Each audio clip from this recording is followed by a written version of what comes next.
I was up late. My sister just got back from dropping Leilani off from camp, and Killian goes to school today. Oh my gosh, it's not even August yet, but he's in special programs, so that's really awesome. And hopefully today Lori and I will get some good juicy stuff done around the house together.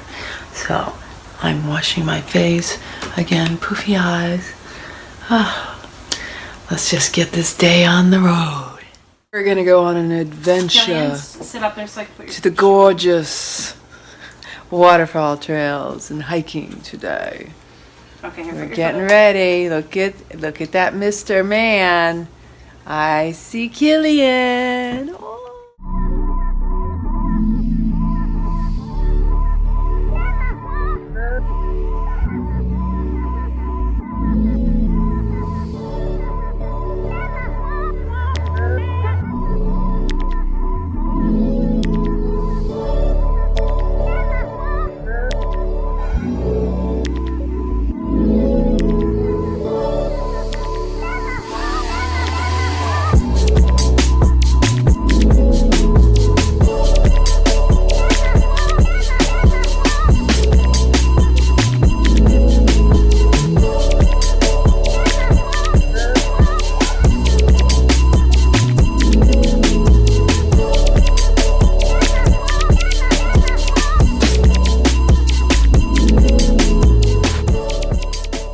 This is the thing that doesn't make sense to me. I'm sorry if anybody can explain the idea that it's okay to just leave your shit everywhere, trash and garbage in nature, not take care of what it is that we have. Please let me know in the comments. I've got to know. I've got to understand where this comes from. I mean, I can assume and I can come up with scenarios and stories behind the fact that there's no gratitude, no appreciation involved in that behavior, or the fact that people have always taken care of, and there's an entitlement and a disrespect that starts within. Because when you don't respect yourself, you're not going to respect anything or anyone around you. You can say, oh, I love you, but if you don't love yourself, you can't even properly love another. If you can't take care of yourself or have gratitude and appreciation for all that you have, that you leave behind a mess for someone else to clean up.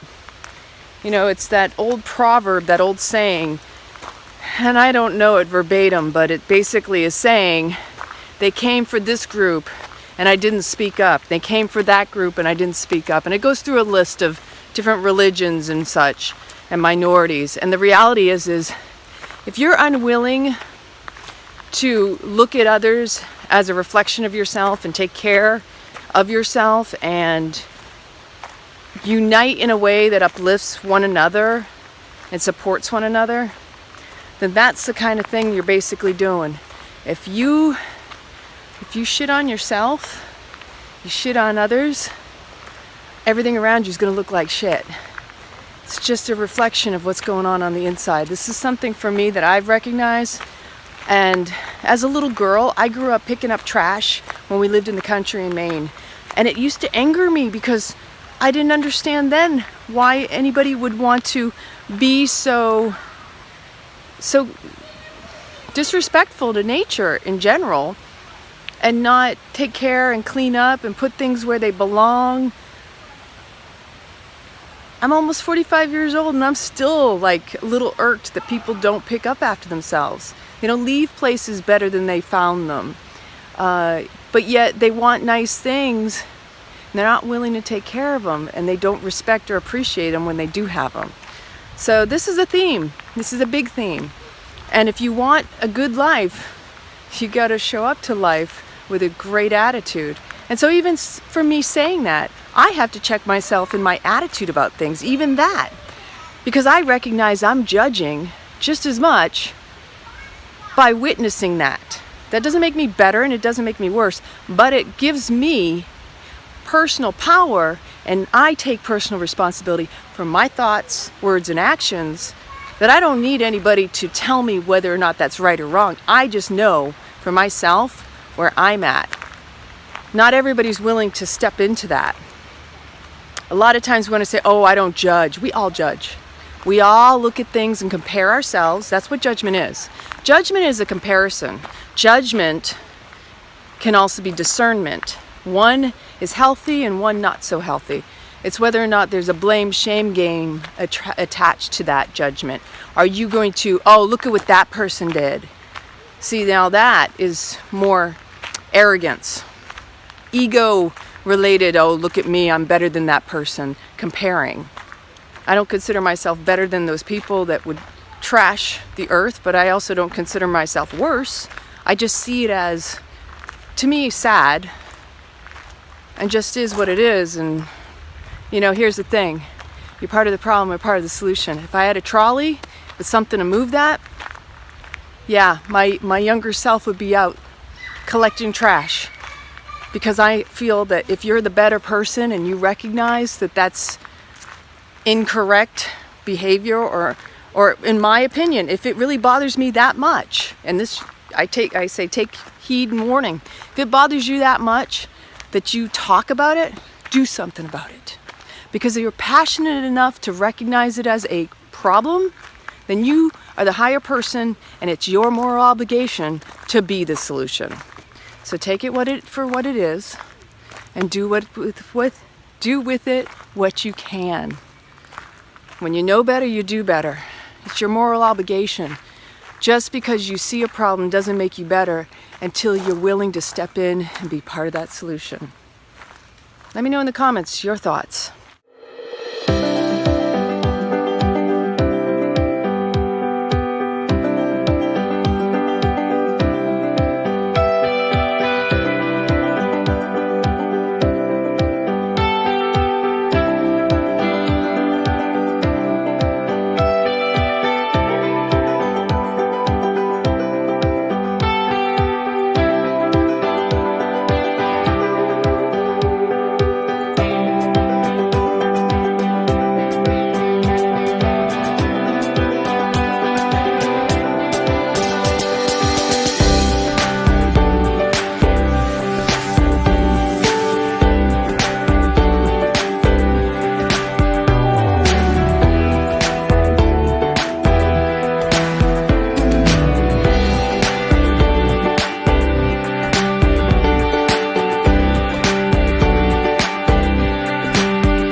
These waterfalls are right next to where my sister lives, and we just walked over here. It probably took us about, I don't know, 15 minutes or so.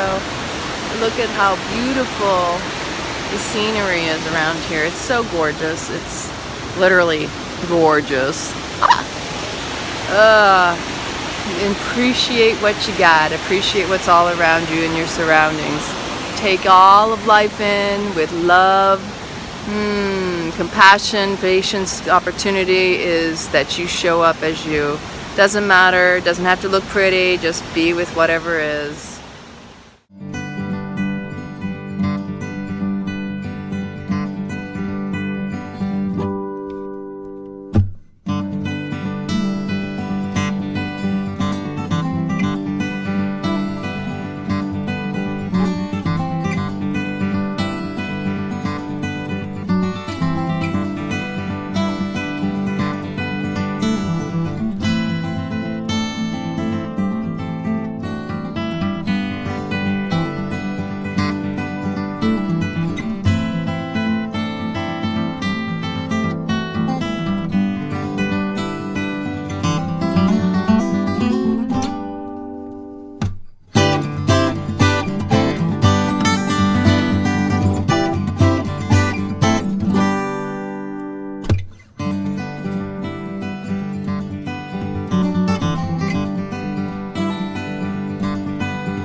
Check out this tree-made seat. This is the coolest. I am in my sister's clothes, hence the big bottoms. Whoa!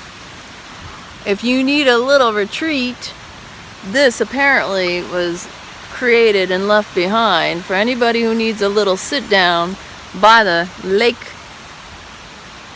It's not a lake, I'm sorry, it's a stream.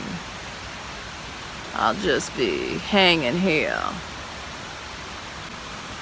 checking it out. So this is what you call using your resources to your advantage. You can also relax by the stream. The sounds of nature.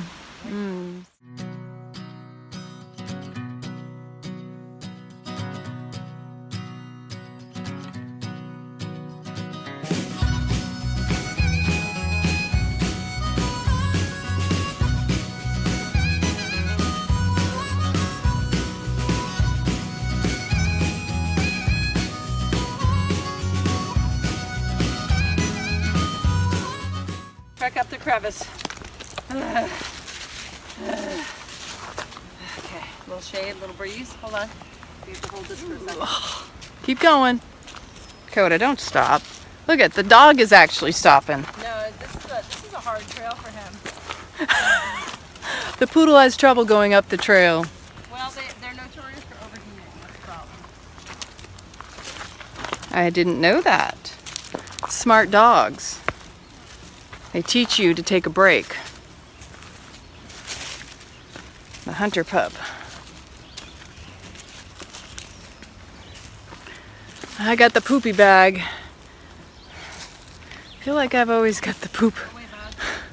I'm cleaning up people and animals' poop.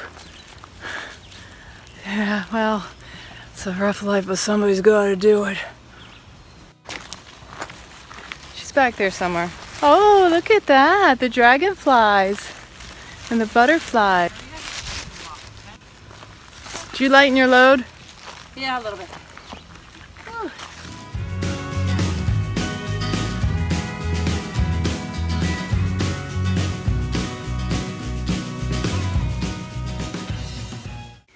So today was a lot of fun. I really enjoyed spending time with my sister and my nephew and her dog.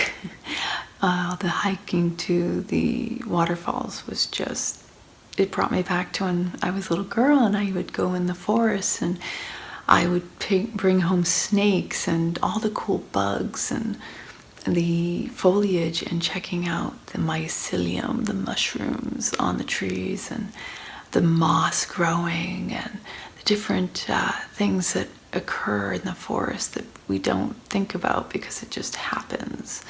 The breaking down of trees and such. That was just such a sweet feeling to be back out in that space again.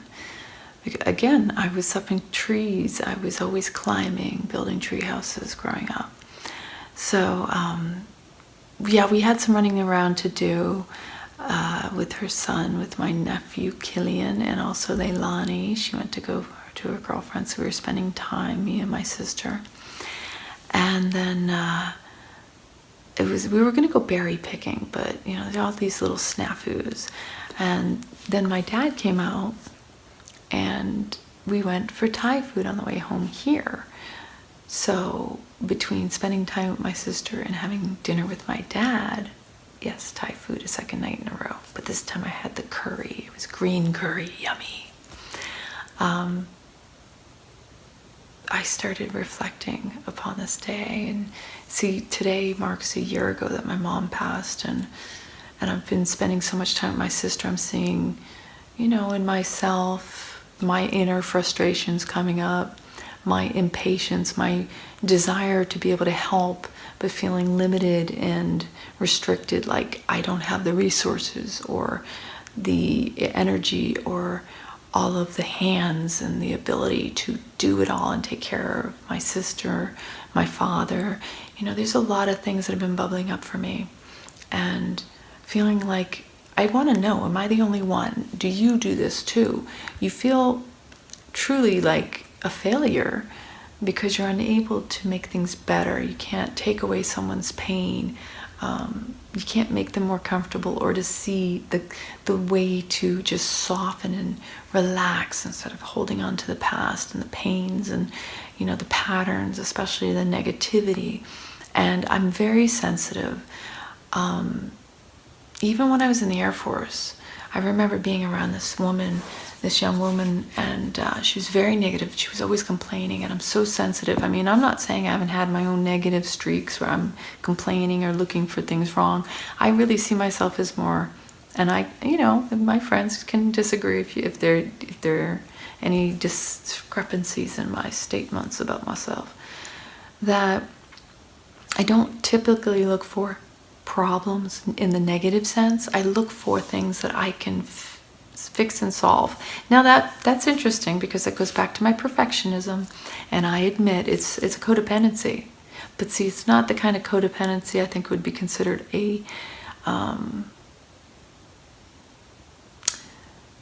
hindrance, or one that holds you back from life, because what it does is it allows you to have a critical eye and awareness into, I can see something with a positive spin on discernment, knowing that I can solve or fix something in my atmosphere, my environment. I'm not trying to do this for other people unless I'm asked to help and serve. But ultimately, anybody else, I see something needs fixing, I fix it. I don't just walk over and go, oh, look at that. Negativity in the sense that there's a problem that's broken, instead of looking at it and going, ooh, let me fix that. Because see, this is a interesting dynamic of life, is there are those of us who walk around pointing out the problems and just keep walking, which means you're just as bad, you're just as much a problem. It's like I said earlier about the trash. If I had a dolly or something, a wheelie, something to pull it out of that space, I probably would have moved it. But I have no place to judge someone else or try to fix, unless I'm looking to solve. Because again, it's about taking the higher ground. It's about stepping into a moralistic awareness that, hey, if I know better, and I don't, that's the key. My way is not the only way. But if I can do something that I feel in my heart is helping support life in general, and not looking at it as I am a martyr, and that, oh, look at this, I have to fix it. See, that's a different type of codependency. It's very much the martyr. It's hyper responsible, thinking I'm the only one who can do things a certain way, as if my way is the only way. And that's being stuck. So as I was spinning around this negative spiral and saying that it's easy for many people to get caught up in negativity, and I am so sensitive to certain types of negativity that will create this frustration and anxiety in me, because I will start to notice, I'll pick up certain little nuances of the people around me. That's how hypersensitive I am about that. And so what I was explaining is that basically for me, if I see a problem, I want to solve it and not just talk about it.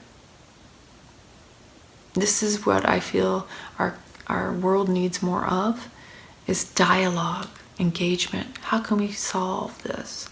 Not just complain about what's wrong, or pointing out the trash in the middle of the street but not picking it up.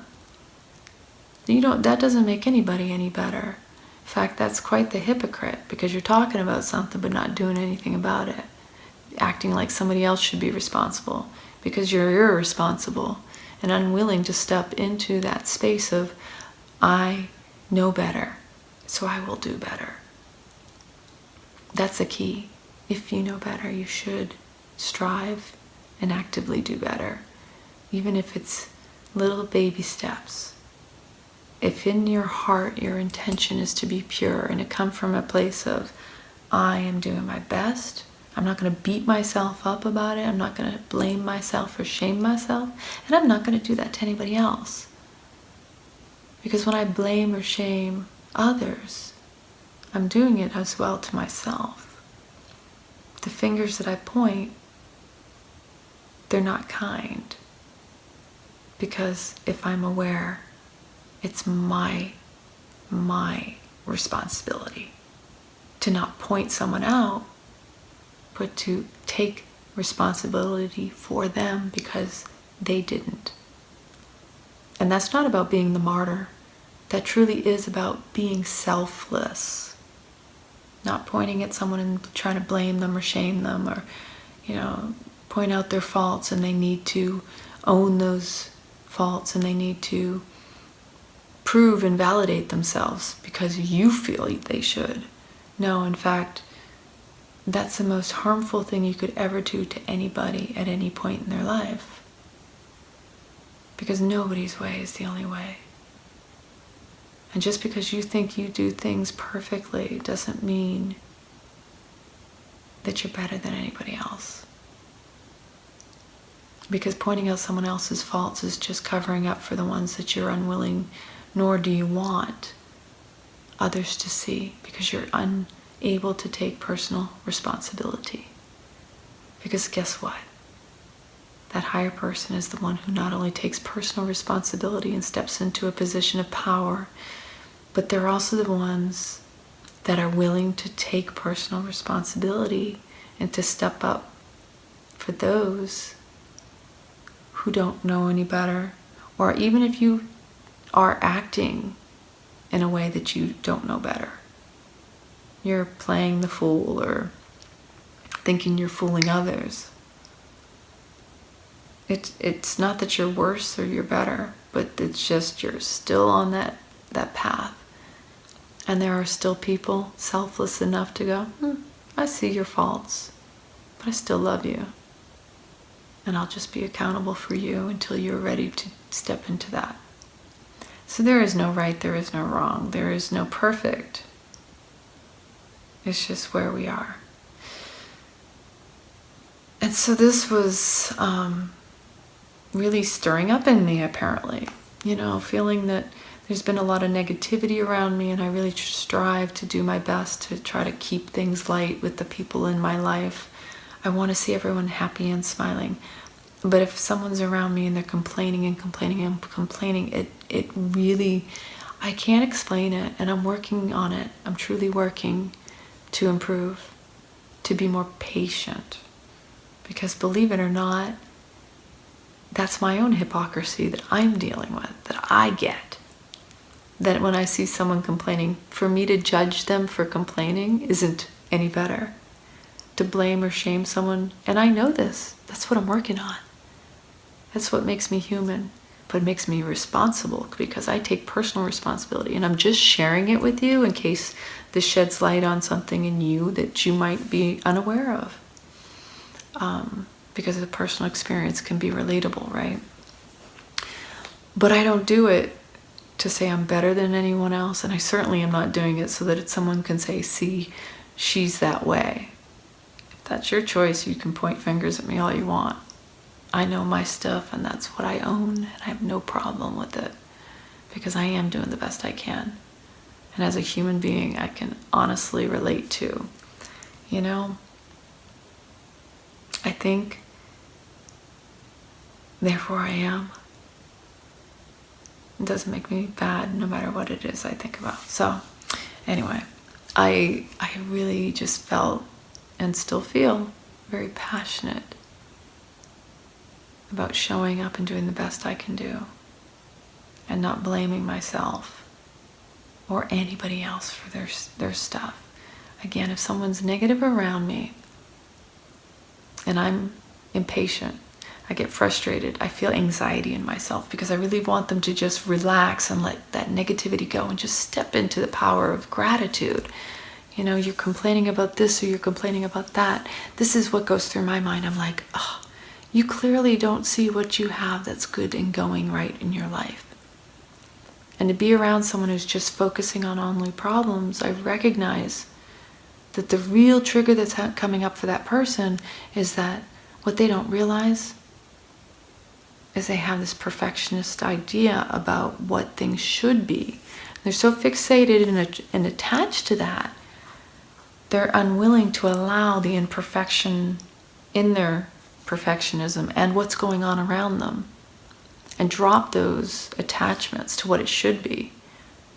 Because it's your belief system you're projecting, to turn around and say, this needs to be this way, and it's not perfect, and so I'm going to complain about it. And like, complaining about it doesn't change it. The only thing you can change is the way you react to it, and you can talk about it. Oh, look at that. It's not the way I want it to be going. Oh, what a shame. Wouldn't it be horrible if life always was the way I wanted it to be? Because then what would I have to complain about? How about not complaining if you can help it? But it's a challenge, isn't it? Even me sitting here and complaining about someone complaining is really sad, isn't it? So I'm not even complaining about somebody. I just wanted to bring these kinds of things that go on through my mind when I'm around people in a certain state and how it affects me. And so what I find ends up happening is I'm actually feeding that energy. So there's somebody around me, they're complaining about something, and I'm sitting here going, ugh, wouldn't you be grateful about something? I'm complaining about you complaining. I'm telling you to stop it and you to let it go. I'm trying to fix you to make myself feel more comfortable. And I see it. And I own it. And darn it, there are times I go off on it and I'm going, oh my gosh, am I really going there? Am I feeding that? I catch myself in a way that I'm like, I can't be doing this. And I actually internally will be praying, saying, help me get through this. Help me see this. Help me grow through this. Help me shift this attachment, shift this behavior. I need to let this go.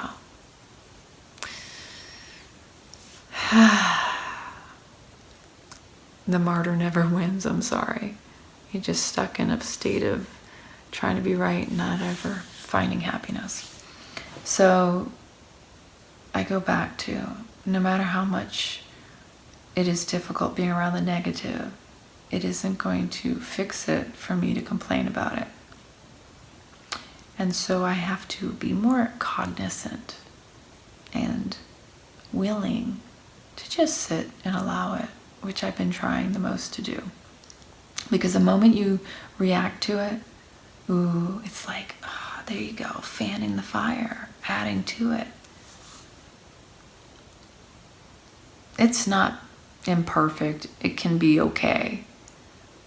But why do we have to go to that extreme? To have this huge festering, complaint frenzy.